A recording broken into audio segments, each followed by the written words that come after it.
L'Olympique Lyonnais a gagné une séance de tir au but, ça n'était plus arrivé depuis 1760. L'Olympique Lyonnais est en quart de finale de la Coupe de France. Alors peut-être, qui sait, alors peut-être, est-ce que l'Olympique Lyonnais pourrait sauver sa saison avec la Coupe de France? On est encore très tôt pour le dire, mais il reste 3 matchs.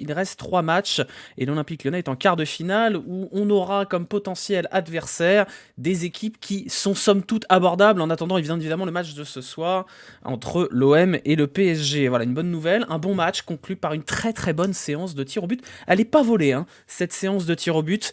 Une séance de tir au but de patron, on aura le temps d'y revenir. Match nul 2-2, hein, pour ceux qui ont raté le match ou qui n'avaient pas Beansport. Match nul 2-2, match nul plutôt équilibré entre l'OL et le LOSC, match qui avait bien commencé pour Lyon, qui avait dominé cette rencontre et qui s'est fait rejoindre au score petit à petit. On connaît un petit peu, hein. Merci Tex, merci beaucoup pour les 5 abonnements offerts. Je vais éternuer incessamment sous peu. Si vous êtes sur YouTube, merci de tout lâcher, des pouces, les commentaires et tout. Merci beaucoup parce que ça marche, on a de plus en plus de vues. Je crois qu'on a fait 6000 sur la dernière victoire. Comme quoi vous êtes aussi là quand on gagne et ça fait plaisir. Voilà. Comme la dernière séance de tir au but contre Lille, Lille est une équipe qui est particulièrement mauvaise au tir au but. C'était vraiment un duel d'équipe un peu nul au tir au but et finalement ça a tourné à l'avantage de l'Olympique Lyonnais, donc tant mieux.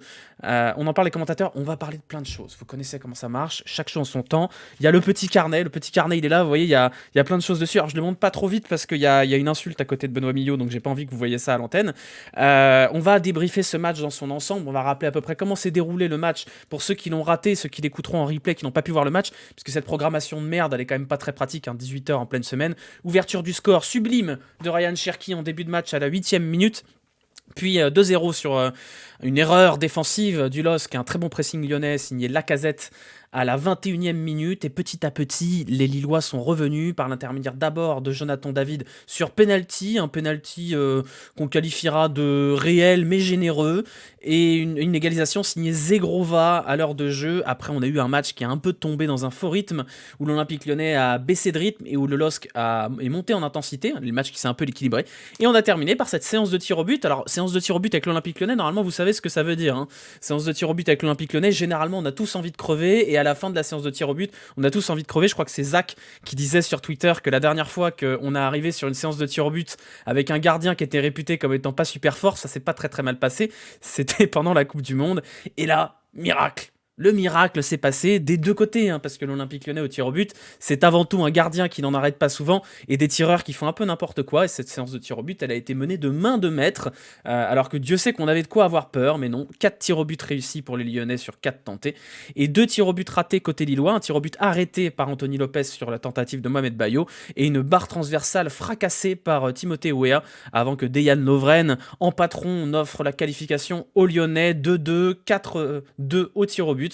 L'Olympique Lyonnais est en quart de finale et peut rêver d'une éventuelle, peut-être, qui sait, qualification en Coupe d'Europe et d'un titre, pourquoi pas, puisque je vais vous citer les adversaires potentiels de l'Olympique Lyonnais sur les quarts de finale. Nous aurons Nantes qui s'est imposé au tir au but face à Angers, nous aurons Rodez qui a battu Auxerre 3-2, nous aurons Annecy qui a sorti le Paris FC. Oh, quel dommage, franchement ça aurait été bien marrant d'avoir un Paris FC OL en Coupe de France en quart de finale, mais non, le Paris FC s'est fait sortir au tir au but. Toulouse a atomisé Reims 3-1, Grenoble s'est défait de Vierzon, le petit pousset. Et ce soir, nous aurons donc le choc de ces huitièmes de finale entre Marseille et le Paris Saint-Germain. Voilà, j'ai à peu près tout dit là-dessus. On aura Lorient-Lens demain, qualifié en Europa League, la Coupe de France. Oui, la victoire en Coupe de France qualifie directement pour la phase de poule de l'Europa League. Donc en plus, vous n'avez même pas de barrage. Donc oui, c'est probablement la compétition la plus importante pour l'Olympique Lyonnais cette saison. Et il y a Chermoy, comme on disait il y a 2 ans, 3 ans. On peut imaginer que l'OL, si jamais l'OL hérite de Rodez, Annecy ou Grenoble, peut-être que l'OL peut arriver assez facilement en demi-finale. Et après, écoutez, advienne que pourra, hein. Il y a d'autres compétitions pour l'OL cette saison. Non, mais disons que la qualif européenne à travers le championnat, ça va être compliqué. Lyon est à 6 points de Lille, qui est 6ème, si je dis pas de bêtises. Ça va être dur. Mais là, c'est 3 matchs. C'est 3 matchs. Voilà, donc après, voilà, 3 matchs, attention, 3 matchs, il nous reste des grosses équipes, il nous reste potentiellement PSG ou Marseille, il nous restera peut-être Lens, tout ça va être plus difficile que prévu, mais voilà, c'est une opportunité en or de sauver un peu les meubles pour Laurent Blanc. Voilà, on va quand même analyser ce match, puisque au-delà du résultat, il y a quand même pas mal de choses à raconter, notamment le match XXL de Ryan Cherki qui monte et qui ne cesse de monter en puissance, on aura le temps de revenir dessus. On va parler des commentateurs, parce que je vous sens très chaud sur Patrice Ferry, qui a été absolument abominable aujourd'hui. L'impression que plus on fait des matchs de Coupe de France, plus on a envie de crever. Donc une nouvelle fois, pardon. Je m'excuse auprès des commentateurs de France 3 Rhône-Alpes. Je m'excuse, vous étiez peut-être un peu alcoolisés, peut-être un peu à l'ouest, mais au moins vous donniez pas envie de nous fracasser la tête contre le mur. Pardon, chers amis commentateurs de France 3 Région, vous étiez les meilleurs, pardon. Qu'est-ce que j'ai noté? J'ai noté la blessure de Gusto, on va en reparler, parce que c'est un peu malheureux, il est sorti, c'était pas très très rassurant. J'ai noté une très belle intensité physique, le pressing cohérent, un peu de naïveté et de fébrilité au niveau défensif, toujours quand même, hein, sinon on aurait pu rester à 2-2. Qu'est-ce que j'ai noté? Le coaching, les corners offensifs. J'ai noté le PFC éliminé, parce que c'est toujours un plaisir de voir le Paris FC souffrir. Peut-être un peu alcoolisé, mais l'un des deux était supporter de Lille. Non, mais Patrice Ferry est stéphanois. Ceci explique peut-être cela. Voilà, merci Kamalex pour le prime, merci beaucoup. Combien sur l'échelle de Eric Roy? Je pense que c'était pire que Eric Roy.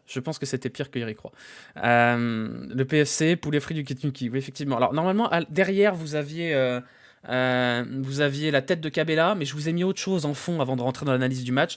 Je vous ai mis la plus belle action du match. C'est cette frappe de Johan Le Penant directement dans le fiac de Benoît Millot. Et franchement, il l'a pas volé.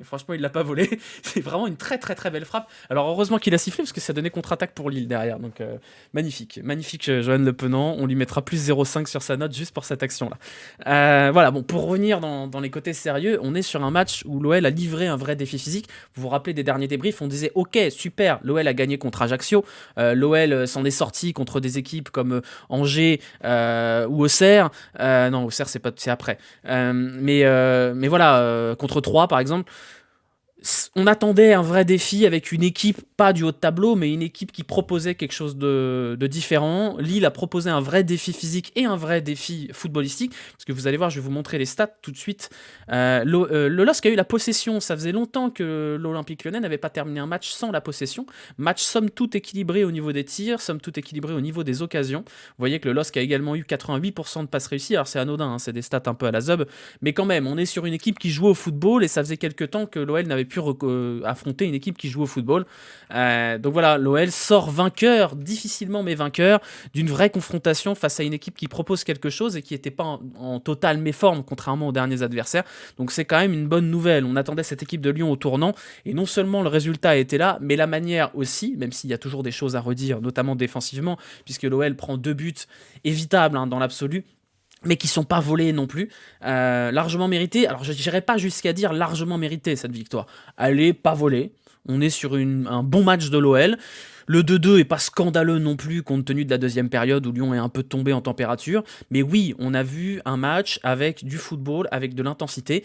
Et vous voyez, il y a des choses qui sont pas anodines. Il y a quand même, au niveau de l'état d'esprit, il n'y a plus ce sentiment de mort-vivant sur un terrain. Je sais pas vous, hein, mais moi je me suis retrouvé dans une équipe avec des valeurs. Alors c'est débile parce que là on parle de trucs qui sont totalement subjectifs, mais je me dis putain, enfin une équipe qui a l'air d'être contente de jouer au football. Vous voyez ce que je veux dire?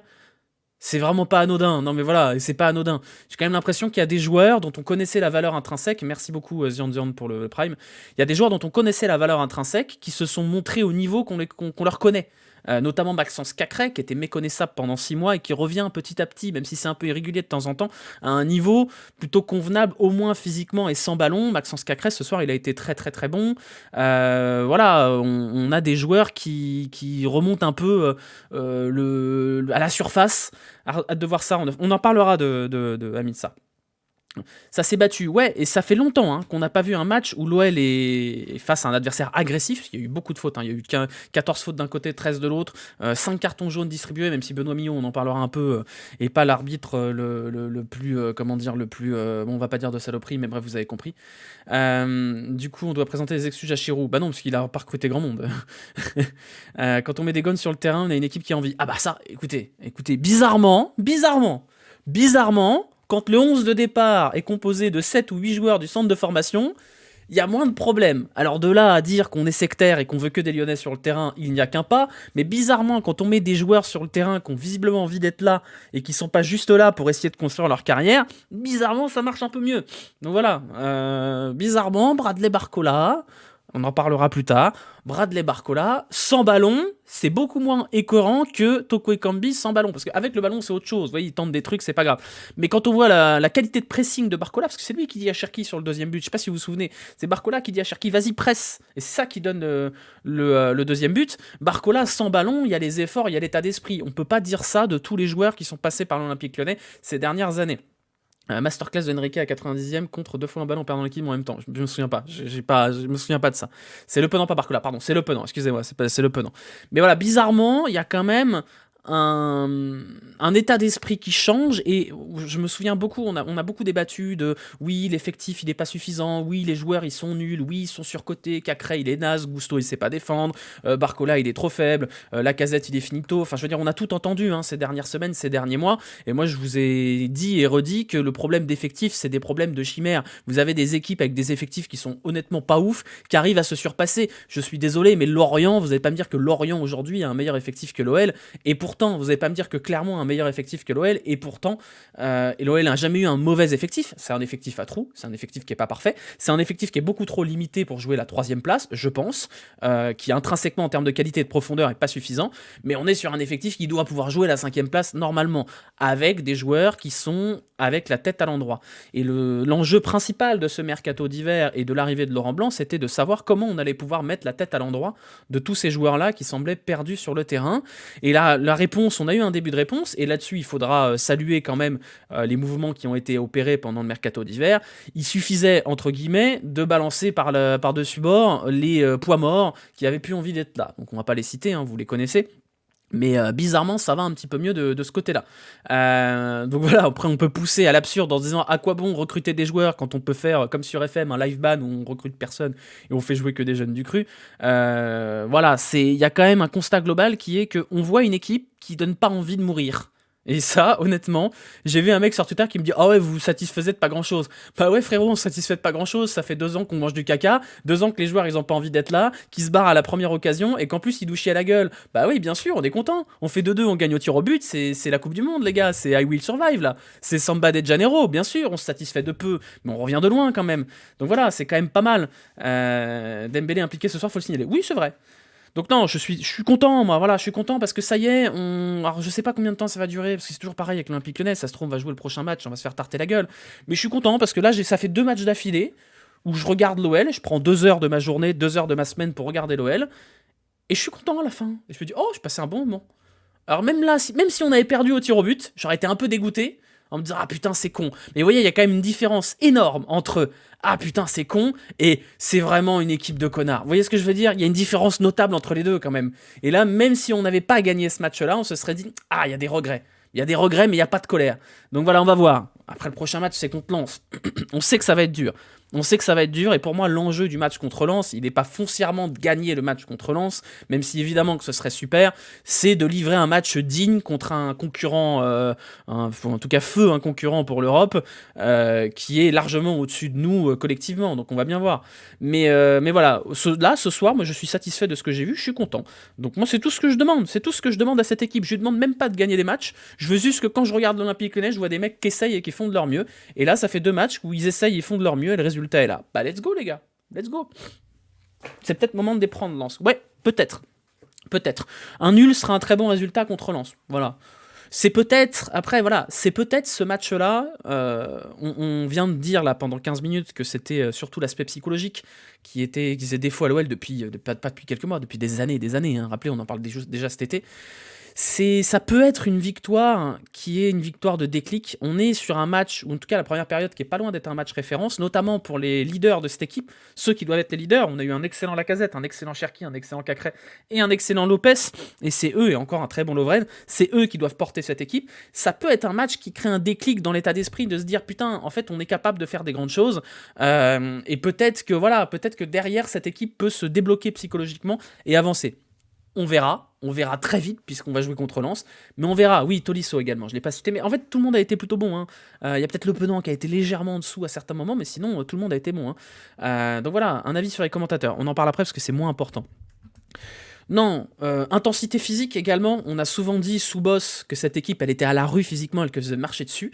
Là, physiquement, on a eu un vrai défi, notamment Tolisso, parce que je vois que vous en parlez dans le chat. Tolisso a été très très bon et il a duré tout le match. Et ça, c'est assez important à le noter quand même. Tolisso qui fait un match entier, 2 fois d'affilée, c'est quand même pas mal.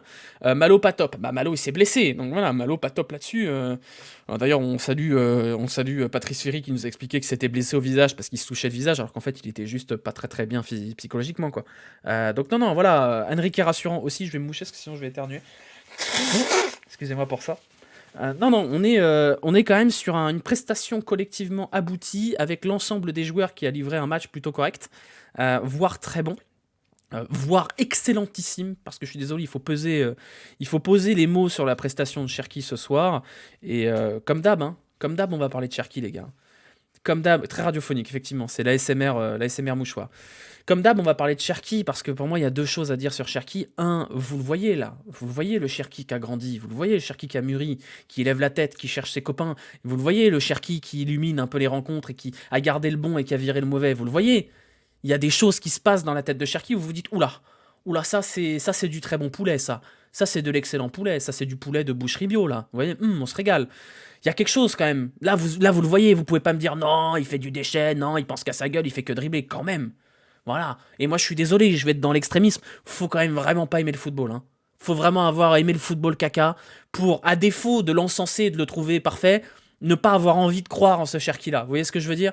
C'est-à-dire que non, ok, c'est pas encore totalement fait. C'est pas fini. Il est pas à son meilleur niveau, encore heureux. Mais quand vous voyez ce qu'est capable de faire Cherki ce soir, et moi je vais vous dire à qui il m'a fait penser. Et je vois que vous le dites dans le chat. Quand je vais vous dire, ce Cherki-là, toute proportion gardée bien évidemment, me fait penser à Nabil Fekir. Dans sa justesse, dans sa capacité à créer le bordel dès qu'il a le ballon, et dans dans la capacité qu'il a de porter l'équipe. Et vous sentez, je pense que vous l'avez vu aussi pendant le match, les coéquipiers le cherchent. Ça y est, les coéquipiers croient en Ryan Cherki et savent que quand on lui donne le ballon, on va probablement le récupérer derrière. Et je pense que c'est là la différence. C'est qu'avant, Ryan Cherki, vous suivez peut-être Sofiane sur Twitter, qui avait un peu personnalisé Ryan Cherki à travers un sketch du plus grand cabaret du monde avec Patrick Sébastien qui annonce le sketch de Ryan Cherki pendant 10 minutes à la fin du match. Là, on est passé d'un sketch de 10 minutes de Ryan Cherki qui fait un peu n'importe quoi à un one-man show d'une heure 30 avec des guests qui viennent sur la scène. Et moi, je pense qu'il y a vraiment un basculement très très clair dans la façon de jouer au football de Ryan Cherki. Il jouait comme un enfant qui manquait de confiance en lui et qui avait besoin de prouver des choses. Là, il joue comme un patron. Et il a que 19 ans. C'est quand même important de le rappeler parce que Cherki, on en parle depuis 3 ans. Cherki, il a que 19 ans. Il a que 19 ans et là, il est en train de prendre une dimension absolument phénoménale. Le seul danger, c'est qu'il soit vendu cet été. Le seul danger, c'est qu'il soit vendu cet été. Et moi, j'ai très très peur de ça parce que je pense que là, je vivrais pas bien. Je vivrais pas bien. Donc, Fekir, c'est impossible à décrire. Il était tellement ouf. Bah, Fekir, il y a une. Non, mais je dis qu'il me rappelle Fekir. On est à des années-lumière encore de Prime Fekir. Parce que Prime Fekir, avant les croisés, c'est Lionel Messi, les gars. Et vous clippez ça, vous allez vous foutre de ma gueule. Mais je vous jure que moi, de tous les matchs que j'ai vus au stade, il fait partie des 3 joueurs qui m'ont le plus impressionné de visu au stade. Nabil Fekir, pré-blessure. Je souhaite une seule chose à Ryan Cherki, c'est qu'il arrive un jour à effleurer le niveau qu'a pu avoir Nabil Fekir à l'OL. Donc voilà, Fekir m'a croisé plus fort que Mbappé jeune. Alors, pas abusé non plus, parce que Mbappé, on est sur une autre configuration, on est sur un ovni. Mais moi, Nabil Fekir, avant croisé, c'était... oh mon Dieu, quoi. Donc voilà, tout ça pour revenir sur Ryan Cherki. Ryan Cherki, c'est lui qui a les clés en main. C'est lui qui a les clés pour faire de cette saison catastrophique de l'OL une saison où on peut sauver quelque chose. Et c'est lui qui, demain, si l'OL malencontreusement prend le PSG ou l'OM en quart de finale, sera capable de donner de l'espoir à cette équipe. Et je pense que quand on a un mec comme ça qui est capable de faire basculer le match, collectivement et au niveau mental, ça permet aussi de monter en gamme et de ne pas laisser tomber. C'est quels les autres joueurs qui t'ont le plus impressionné au stade? David Silva, je me souviens très bien, c'était à Bordeaux, lors de Espagne-Croatie. J'ai vu David Silva, j'ai fait David Silva, le toucher de balle, incroyable. Et l'autre, vous allez vous moquer, mais un jour j'étais allé à l'Emirates Cup, il y avait un match d'Arsenal, je crois que c'était contre l'Atlético, les Rangers, et il y a un mec qui est rentré en jeu qui s'appelait Jack Wilshere, il avait 16 ans et demi, et j'ai vu Jack Wilshere et j'ai dit, lui c'est Messi. Lui, c'est Ballon d'Or. Puis après, le problème de Jack Wilshere, c'est qu'il a préféré l'alcool et la clope au football. Mais voilà, Jack Wilshere, c'était tout en haut. D'ailleurs, j'avais acheté son maillot floqué. Je dois toujours avoir le maillot floqué de Jack Wilshere. Bref, voilà, on passe là-dessus. On passe là-dessus. Le tirage au sort, je sais pas quand est-ce que c'est. Logiquement, ça devrait être vendredi. La fameuse Emirates Cup, oui, la fameuse.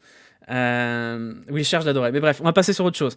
Les commentateurs, on en parlera après parce que c'est pas un sujet intéressant. Il y a eu un pressing cohérent aussi côté lyonnais. C'est important parce qu'encore une fois, on vient de tellement loin, on revient de tellement loin sur tous les aspects basiques du football et voir un but de l'OL qui vient d'un excellent pressing, parce que le deuxième but, il est donné par les Lillois, mais il n'est pas donné par les Lillois à cause de n'importe quoi. Vous avez Le Penant qui pousse Cherki à presser, et vous avez Lacazette qui y croit. Et je pense qu'une équipe qui presse comme ça, elle a le droit de croire aux erreurs de l'adversaire, et les erreurs, il faut encore les provoquer. Et pour une fois que c'est pas Lyon qui fait ces erreurs-là, voilà, il y a eu un pressing cohérent, il y a eu un impact physique cohérent pendant au moins 60 minutes, après c'est tombé.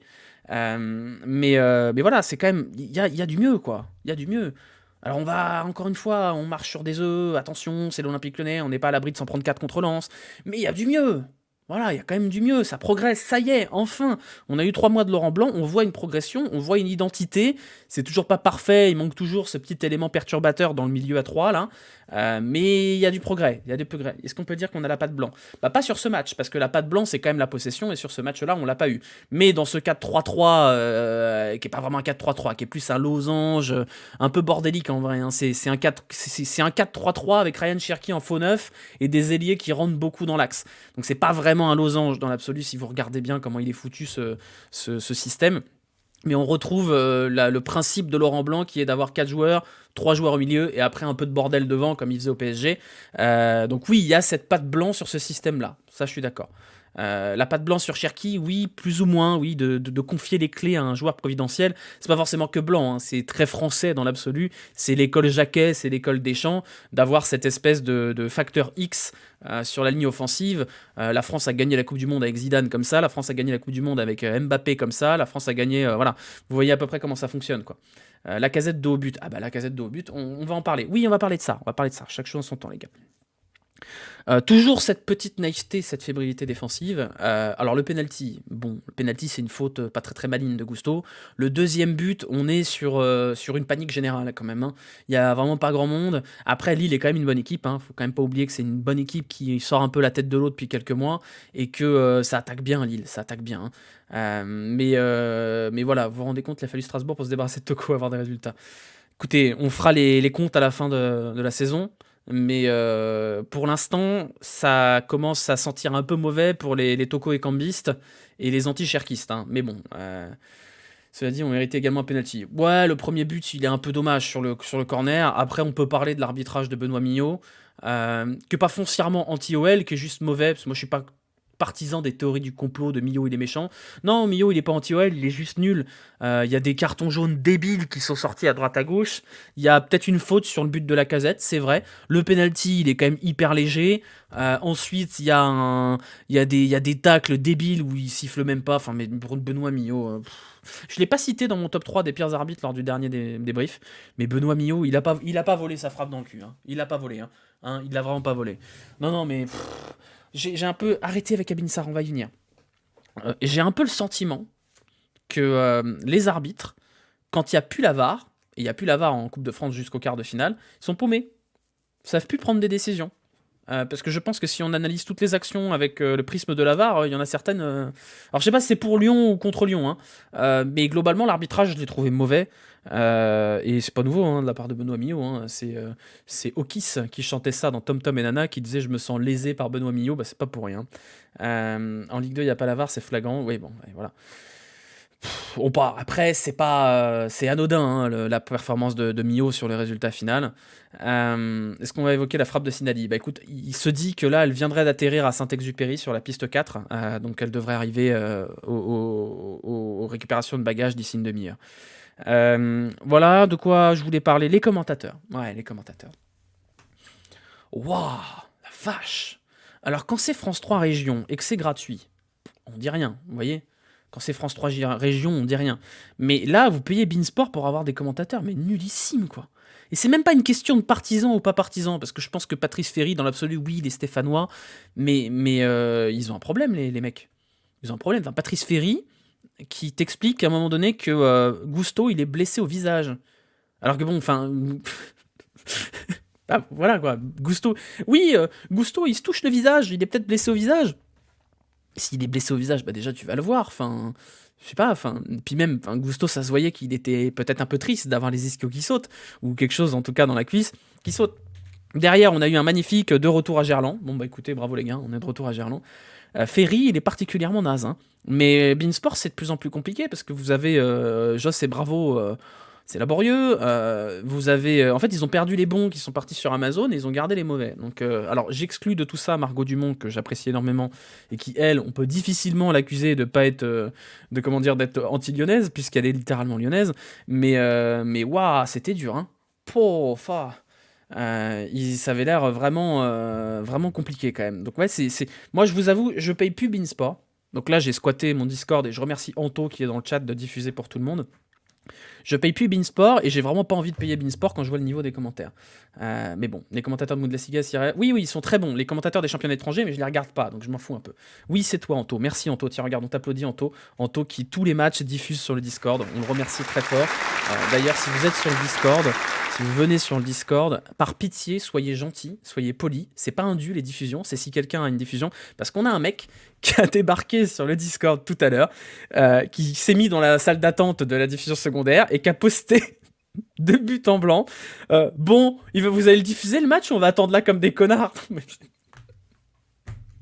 Le mec, on lui donne à manger gratos et il dit mais c'est quoi cette merde? Je suis pas venu là pour grailler de la bite. Enfin, qui fait ça, quoi? Si vous êtes des malades mentaux quand même. Vous imaginez, vous êtes invité chez quelqu'un, il vous fait à bouffer et vous lui dites oh c'est dégueulasse ta merde là, tu veux pas me faire un truc un peu plus cohérent? Enfin c'est Enfin bref, soyez un peu éduqués quand même, s'il vous plaît, quand vous grattez des trucs gratos. Nous, on n'a rien contre les gens qui viennent regarder le match gratos. D'ailleurs, on n'a pas le droit, hein, chut, on n'a rien dit. Mais juste soyez polis, quoi. Mais bref. Qu'est-ce que je voulais dire? Oui, le coaching. Le coaching, j'étais un petit peu inquiet. Finalement, ça a tenu. On va parler de la rentrée de Amin Sarr, parce qu'il y a deux choses à dire sur la rentrée de Amin Sarr. Un, lors des derniers débriefs, on avait dit moi, rentrée d'Amin Sarr un peu tristoun. Là, on a quand même vu que Amin Sarr, ça cavale. Hein. Amin Sarr, ça va vite. Hein. Donc, il y a peut-être quelque chose. Il y a peut-être quelque chose avec Amin Sarr. Ça court bien vite. Bonne rentrée de Amin Sarr. Je comprends toujours pas la logique de le mettre sur un côté. Amin Sarr, je sais pas si vous avez vu à un moment donné, il y a une séquence où Laurent Blanc est en train de hurler sur Amin Sarr pour lui dire de rester sur le côté, de pas de rentrer dans l'axe. Si tu veux un mec qui joue sur le côté, recrute un joueur de côté. C'est simple. Amin Sarr, il est attaquant de pointe, il arrive, bah oui, il va être attiré par l'axe, c'est normal. Tu prends des neufs, tu les mets sur le côté, tu t'attends à quoi, bonhomme? Alors c'est pas Laurent Blanc le fautif là-dessus, parce que lui, visiblement, il décide pas des transferts. Mais Amin Sarr, bien sûr qu'il va aller dans l'axe. Il joue là-bas. Donc voilà. L'accélération du bonhomme. Ouais, il a l'air d'avoir des sacrées qualités athlétiques, Amin Sarr, donc c'est rassurant quand même. Je suis assez curieux. Moi, je suis assez curieux de voir ce qu'il va être capable de donner, notamment sur les capacités techniques et de finition. Mais je suis un peu rassuré par cette entrée sur Amin Sarr. J'espère qu'il va arrêter de saouler Sarr quand Jeffinho sera là. On verra Jeffinho, ouais. On verra Jeffinho. On verra, hein, parce que pour l'instant, Jeffinho, sur ce qu'on a vu au Brésil, ça, c'est point d'interrogation. Gros point d'interrogation. Donc on verra bien, Jeffinho. Déjà la compétition de Cherki par Matolisso. Matolisso est un roi, sachez-le. Matolisso c'est un malade, je sais pas comment il fait. Si vous le suivez pas, vous savez quoi, je vais vous mettre le Twitter de Matolisso. Le mec il regarde les matchs, il fait des compiles en même temps et il sort les compiles dans la demi-heure qui suit le match. C'est un malade. Voilà, je vous le mets là. C'est un cinglé le bonhomme. T'as pensé quoi de Le Penant? J'ai pas trouvé Le Penant incroyablement bon, mais on en parlera lors des notes. J'ai trouvé un peu fébrile. D'ailleurs, c'est lui, il me semble, qui perd la balle sur le deuxième but. Ça manquait un peu de calcium, Le Penant. Il y a eu des bons moments, hein, de Le Penant. Il y a eu des bons moments. Mais ouais, je sais pas. À cause de lui, les Anglais s'excitent sur nos jeunes avec ses compilés. Je pense que Matolisso, il est responsable en grande partie des départs de jeunes joueurs de l'Olympique Lyonnais. Parce qu'il doit y avoir des directeurs sportifs de clubs de première ligue qui le regardent, et c'est de sa faute s'ils mettent des 30 millions. Matolisso, c'est pas lui qui fait les résumés de Beansport. Ouais, il a été pas mal Le Penant. Non, je vous dis pas que Le Penant a été nul. Hein. Je vous dis juste que si on doit prendre parmi les 11 celui qui a été peut-être le moins en vue, c'est Le Penant. Ça reste un bon match de Le Penant, comme ça reste un bon match de toute l'équipe, mais on en parlera après. Jeffinho, apparemment, vu les stats, il a une capacité sinon de meilleur poteau et tant pis. Oui, j'ai vu une vidéo de Jeffinho qui a été postée par Florent Tonuti, que vous devez connaître sur la chaîne parce qu'il est souvent à la maison, qui recensait les 5 derniers matchs de Jeffinho, tous les tirs de Jeffinho. Cette vidéo, elle fait mal, hein, donc on va bien voir. Barcola très timide en première mi-temps. Oui, c'est vrai, mais on en parlera après sur les notes. Mais Barcola, voilà, bon, Barcola, il a quand même quelques actions sympathiques. Puis sans ballon, c'est intéressant quand même. Deux frappes en tribune, le reste est cadré, faut pas abuser non plus. On va avoir Jurinho full positif. Bah oui, on va avoir un Jurinho full positif. Qu'est-ce que j'ai noté? Oui, les corners offensifs. C'est anodin, une nouvelle fois. Mais il y a encore un but qui est pas loin de venir d'un corner offensif. Alors c'est quoi le problème des Lyonnais avec les corners offensifs? Vous vous rappelez peut-être de celui contre Auxerre, là, c'est le sketch. Contre Strasbourg également, on prend un but sur un corner offensif. Et là, une nouvelle fois, un corner offensif, personne ne défend et on prend une contre-attaque. Vous savez quoi, si c'est pour faire ça, balancez des pralines en tribune sur les corners offensifs et retournez vous placer. Parce qu'on marque jamais sur corner et on prend des buts sur corner. Donc à un moment donné, il va falloir quand même faire quelque chose sur les corners offensifs. Voilà, on va trouver du négatif quand même, on va râler. Corner offensif, voilà. Ouais, c'est ça, Louis Sama. On prend plus de buts sur corner qu'on en marque. Mais sur nos corners, c'est quand même le problème. On copie Amoumé en 2017 lors de SSOL, exactement. Exactement. Voilà, c'était peut-être le seul point négatif. Il y a 2 points négatifs dans cet océan de positifs. C'est ce côté un peu naïf défensivement, qui se traduit également par des corners offensifs un peu naïfs également. On n'a pas parlé de la séance de tir au but, mais il faut en parler parce qu'on a longuement critiqué Lopez.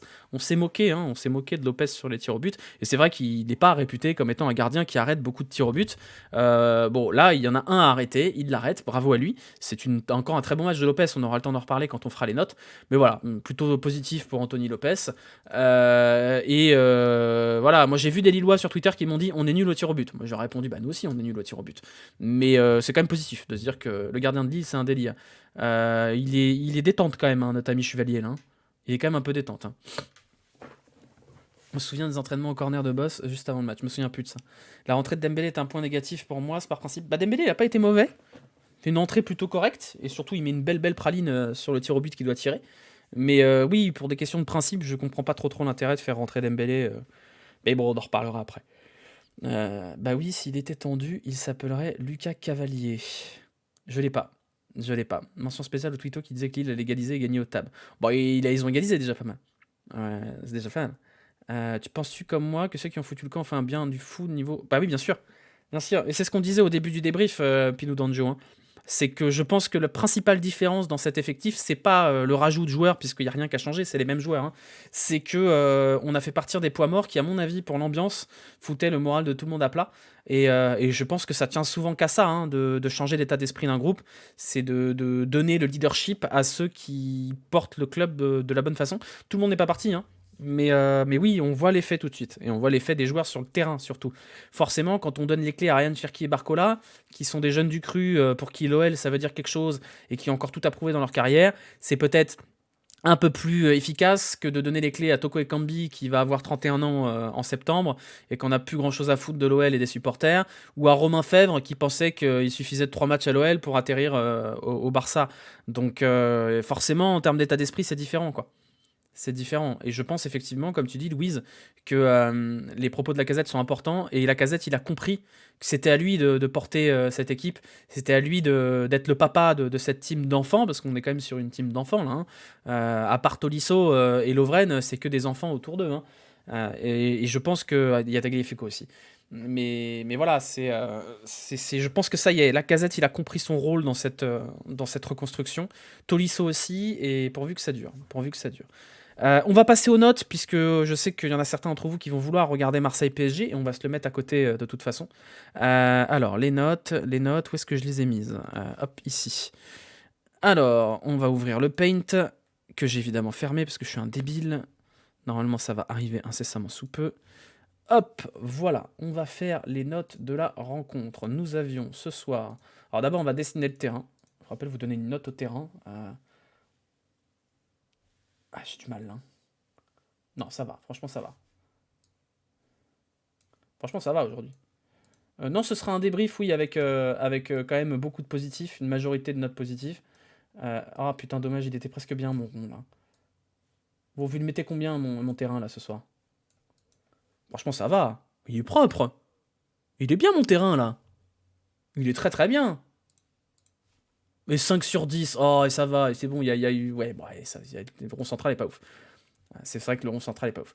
Bon, allez, on s'active quand même. Nous avions aujourd'hui Anthony Lopes.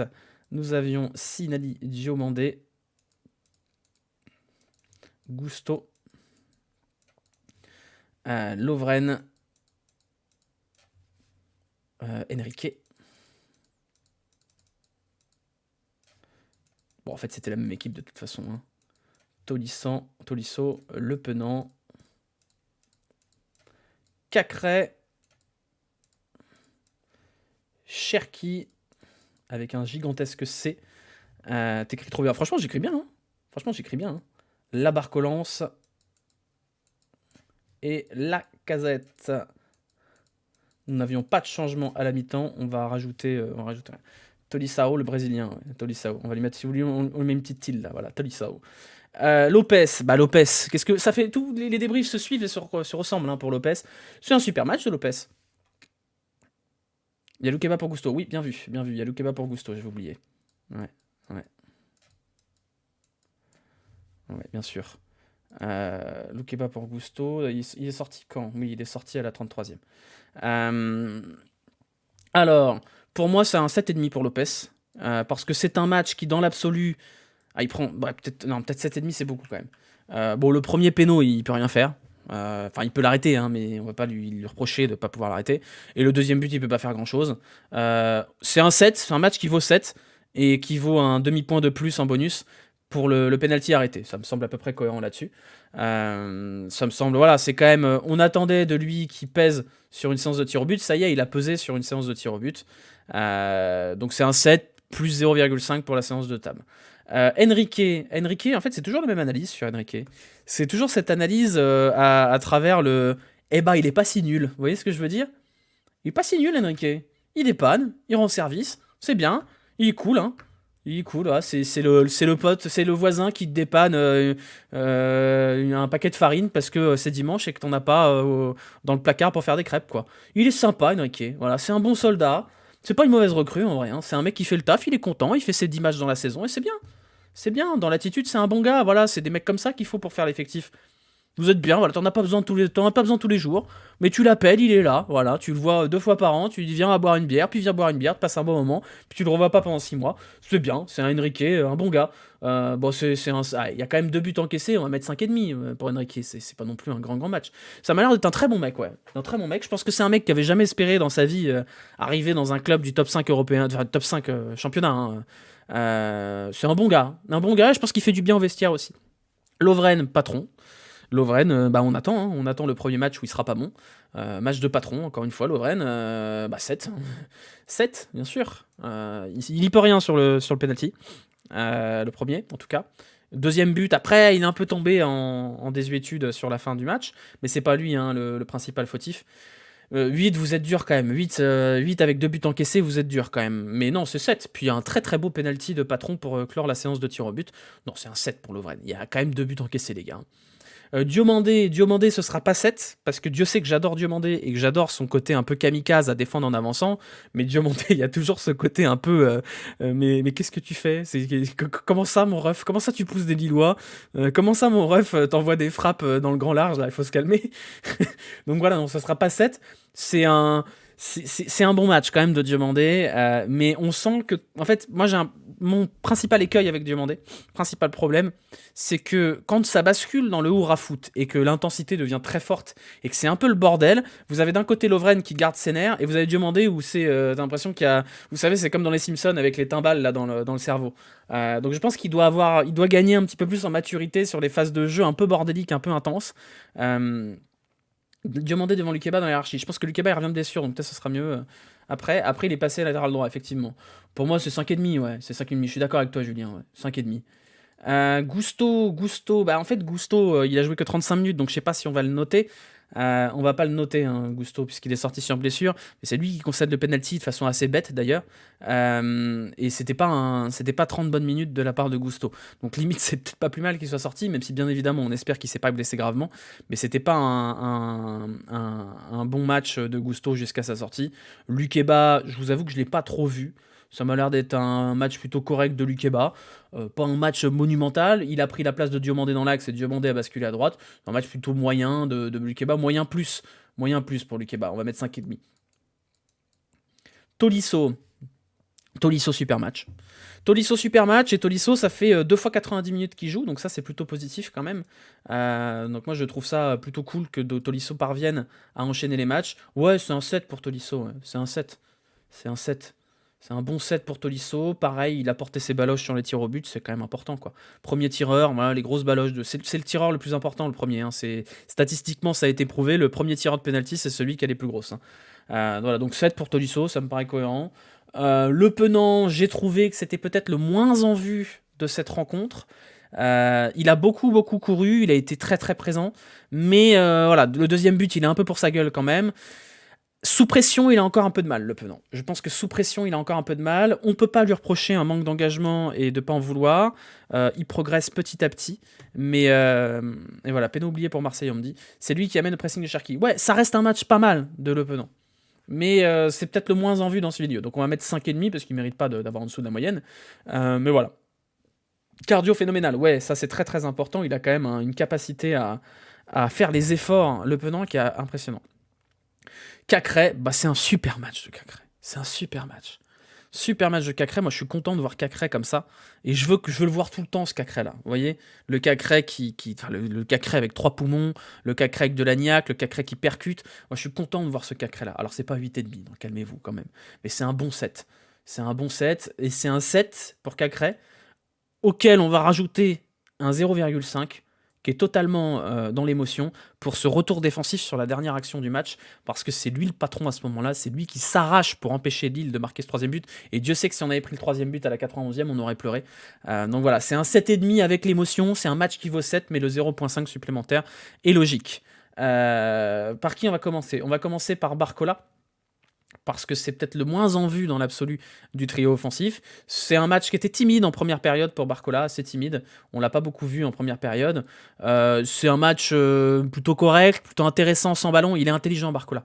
Il est intelligent, et le deuxième but, c'est en partie Barcola qui le provoque par son placement. Maintenant, très très timide en première période. Donc on va mettre 5,5 pour Barcola parce que ça reste un match encourageant, mais c'est un match sans stats et c'est un match relativement timide. C'est pas du tout inquiétant, ça reste un très bon match. Encore une fois, rappelez-vous d'où on vient, hein. On vient avec des 2 et des 3, Toko et Tété. C'est mieux quand même, hein. C'est un peu mieux. Faut qu'il s'affirme, le gamin. Ça viendra, laissez du temps à Barcola. Laissez du temps. Je pense qu'il est à un carrefour de sa carrière, Barcola, où là, c'est son travail et son intelligence qui vont définir s'il devient un joueur de Ligue 1 honnête ou un très bon joueur de Ligue 1, ou même peut-être au-dessus, on ne sait pas, hein, sky is the limit, comme on dit sur LinkedIn. Laissez du temps à Barcola. Il y aura des matchs où il est un peu plus timide. Mais c'est pas un mauvais match. Moi, je préfère un match de Barcola timide comme ça qu'un match atroce qu'on a eu de Toko Ekambi ou de Tété sur les premières semaines. Donc voilà, c'est pas mal. Pourquoi Aouar n'entre pas ? Parce qu'il n'y a pas besoin, je pense. Il donne tout sur chaque ballon, il presse, il est très bien placé défensivement. Sans ballon, il fait beaucoup d'appels qui aident ses coéquipiers. Moi, je trouve que l'apport sans ballon de Barcola est super intéressant. C'est super intéressant, je le trouve très intelligent, et je pense que c'est le genre de joueur où ce sera jamais le key player de cette équipe, ce sera jamais celui sur lequel on va compter pour porter l'équipe, mais je pense qu'il fait énormément de bien au collectif, et je pense que, et je vais peut-être dire une énormité, je pense que l'éclosion de Cherki est aussi aidée par tous les espaces et toute la facilité que libère Barcola autour de lui, et ça c'est important. Lacazette, c'est comme ça qu'on veut le voir, hein. Comme ça qu'on veut le voir. Il y a ce but de Renard où il va récupérer un ballon dans les pieds de Lenny Yoro. Et dos au but, il est intéressant. C'est un vrai match de leader de Lacazette. Très très gros volume de jeu. Voilà. Et puis les stats, elles sont là pour Lacazette. Je crois qu'il a 16 buts, non ? C'est 15 buts, 16 buts. C'est un vrai match de patron de Lacazette. C'est un vrai match de patron, et c'est un match de patron avec un but à la clé. Donc on va mettre 7,5 pour Lacazette. 17 buts. C'est quand même énorme, vous vous rendez compte ? C'est 13 buts plus 4 en Coupe de France, visiblement, me dit-on. C'est dingue. C'est dingue. Lacazette 0, cette merde, sans honneur, sans 0. Tu vas te faire bannir, Lewis. Hein. Tu vas te faire bannir. Et on va bien sûr terminer par Cherki, parce que c'était un récital, et je pense que les gens qui ont regardé ce match-là, et qui ne sont pas supporters de l'Olympique Lyonnais, eux, ils ont compris. Cherki, il y a des étoiles là. Là, il y a les étoiles dans les yeux. Et là, il n'y a pas le oui mais. Vous voyez, on a passé notre temps avec Cherki à dire oui mais. Ou alors pire, à dire il est pas bon mais. Là, il n'y a pas de mais là. Là, il est trop fort. Il est juste trop fort. Le Discord pseudo, tu tapes point d'exclamation Discord. Il est trop fort, Cherki. Enfin, le but qu'il marque là, c'est un but Ligue des Champions, hein. C'est la sérénité d'un très très gros joueur, grosse patator. On lui a reproché, hein, rappelez-vous, il y a 2 ou 3 semaines, on disait ouais, Cherki, faut qu'il prenne ses responsabilités, faut qu'il frappe, faut qu'il prenne un peu ses couilles et qu'il arrête d'être trop altruiste et de pas oser. Là, il a osé, Cherki. Là, il a osé et puis même dans les prises de balles, dans l'intelligence, il les a fait danser en défense. Il fait rêver, Cherki. Il fait rêver Cherki. J'ai pas vu la compile, mais je pense que je vais aller regarder la compile après. Ouais, moi, le but de Cherki, j'ai crié. Il y a même des moments donnés où il fait des crochets à droite à gauche. Là, il y a un centre notamment qui est pas repris derrière.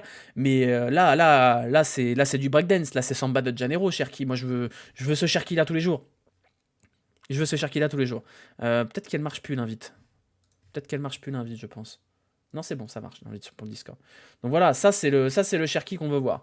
Bah, c'est un 8,5. Voilà, c'est un 8,5 pour Cherki. C'est un 8,5 qui est totalement pas objectif, c'est un 8,5 de l'émotion. Mais un Cherki comme ça, c'est un Cherki qui donne envie de regarder des matchs. Vous allez au stade, vous voyez ce Cherki là, vous avez payé, je sais pas, 25 balles, 30 balles, 40 balles pour aller au Groupama Stadium alors qu'il fait 2 degrés, voir ce match-là, et vous voyez Cherki, vous avez envie de revenir. Enfin, c'est simple le football, hein. C'est très simple. Mais moi, je pense que ça tient qu'à des joueurs comme ça.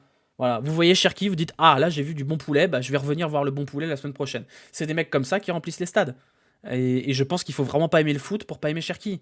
On peut lui trouver des défauts, il n'y a aucun problème. On peut lui trouver une irrégularité, on peut lui trouver un manque de maturité, et encore, hein, c'est en train de s'effacer petit à petit. Mais faut pas aimer le foot quand même. Faut être un fossoyeur de football pour pas aimer un joueur comme Cherki. Faut vraiment détester le football. C'est quoi ta rêve du bon poulet? Alors là, ça remonte très très loin, hein. Ça remonte très très loin. C'est Caris qui avait dit il est délicieux ce poulet, ou je sais plus quoi. Enfin bref, c'est très très loin la référence du poulet qui est devenu un peu un élément de culture populaire maintenant. Sur le taf défensif, il est très plaisant. Non, il joue comme un adulte. C'est tout ce qu'on lui demandait à Cherki. On voulait juste qu'il joue comme un adulte. Il joue comme un adulte. Donc il manque pas grand chose. Il est lui aussi à un carrefour de sa carrière, Cherki. Mais lui, le carrefour, il est beaucoup plus important que celui de Barcola, parce que Cherki, les prochains mois vont définir si Cherki va devenir un joueur irrégulier et pas fiable, ou si ça va potentiellement devenir un des plus gros prospects, enfin, on l'attendait, même s'il a que 19 ans, européen. Parce que s'il continue sur ce rythme-là, s'il porte cette équipe à 19 ans, ça va être très très dur de le garder cet été, et ce ne sera pas des offres à moins de 10 millions d'euros comme cet hiver.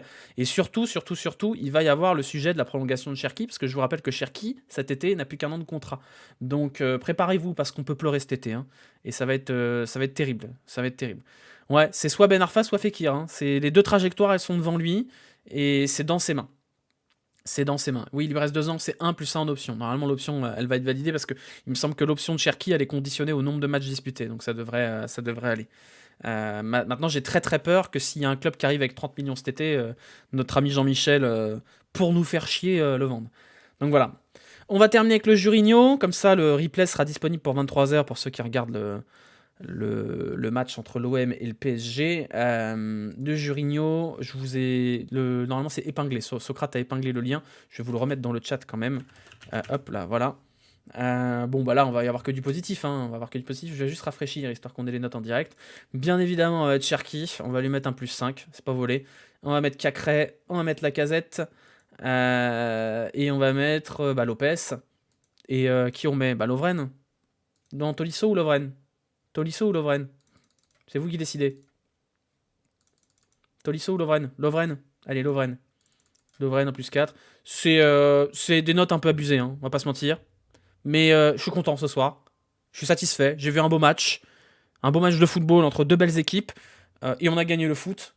Donc j'ai envie de mettre des grosses notes. Voilà. Allez hop. Voilà pour la notation. Nickel. On est en slibard. Oui, on est en slibard, exactement. Alors, heureusement que vous n'avez pas le bas, hein. C'est la qualif. Voilà. Résumé, hein, quand même, de tout ça. Je vais vous mettre la page flash résultat, là. Si vous voulez la voir. L'Olympique Lyonnais est en quart de finale de la Coupe de France, où il affrontera Nantes, Rodez, Annecy, Toulouse, Grenoble, Lens-Lorient ou Marseille-PSG. Écoutez, rendez-vous au prochain tour. Je crois que le match, ce sera le 28. Le 28 février, il faudra le noter dans le calendrier. 28 ou 29, c'est le mardi le 28.